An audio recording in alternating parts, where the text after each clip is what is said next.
भगवान विष्णूंकडे सुदर्शन चक्र कसे आले?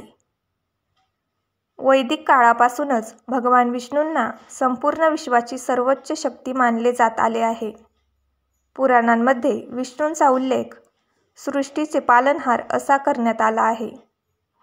भगवान विष्णू चतुर्हस्त असून त्यांनी एका हातामध्ये पद्म म्हणजेच कमल, एका हातामध्ये कौमोदकी म्हणजेच गदा, एका हातामध्ये शंख आणि एका हातामध्ये सुदर्शन चक्र धारण केलेले असते. भगवान विष्णूंच्या हातामध्ये हे सुदर्शन चक्र कसे आले यामागे एक रोचक कथा आहे. भगवान विष्णूंचे पूर्ण रूप कुठल्या ना कुठल्या गोष्टीचे प्रतीक आहे.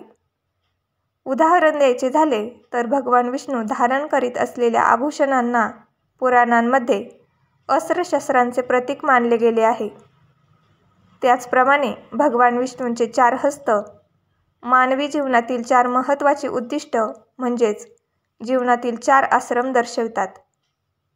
एक हात ज्ञान संपादन, दुसरा हात पारिवारिक जीवन, तिसरा हात वानप्रस्थ आणि चौथा हात संन्यास दर्शवितो.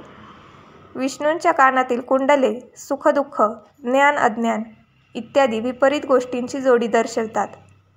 भगवान विष्णूंच्या मुकुटावर असलेले मोरपीस त्यांच्या कृष्णावताराचे प्रतीक असून त्यांनी हाती धारण केलेले सुदर्शन चक्र सात्विक भावाचे प्रतीक आहे. भगवान विष्णूंच्या हाती सुदर्शन चक्र कसे आले याबद्दल एक पौराणिक कथा सांगितली जाते.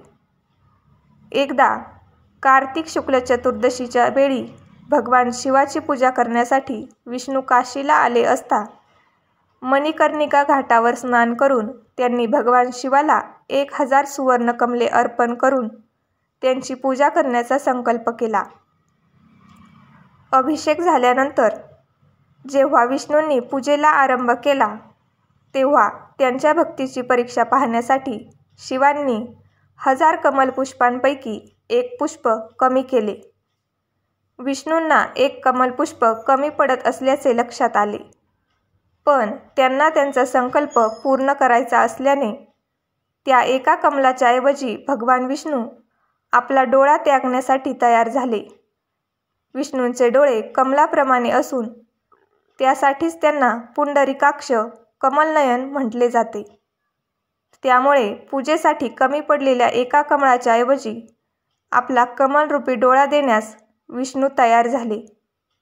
त्यांच्या या भक्तीने प्रसन्न होऊन शिव विष्णूंच्या समोर अवतरले आणि भगवान विष्णूंनी ही पूजा केलेला दिवस अतिशय पुण्य देणारा ठरून वैकुंठ चतुर्दशी म्हणून ओळखला जाईल असा आशीर्वाद दिला.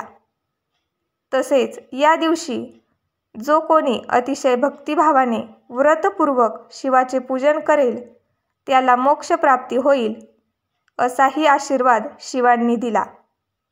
विष्णूंची अपार भक्ती पाहून प्रसन्न झालेल्या शिवांनी त्यांना सुदर्शन चक्र दिले आणि जगातील दुष्ट शक्तींचा नाश करण्याची ताकद या चक्रामध्ये असेल असाही आशीर्वाद दिला.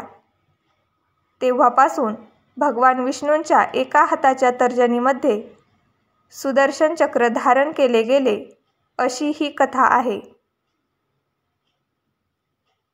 अशाच नवनवीन कथा ऐकण्यासाठी मराठी नॉलेज यूट्यूब चॅनलला लाईक करा, शेअर करा आणि सबस्क्राईब करा.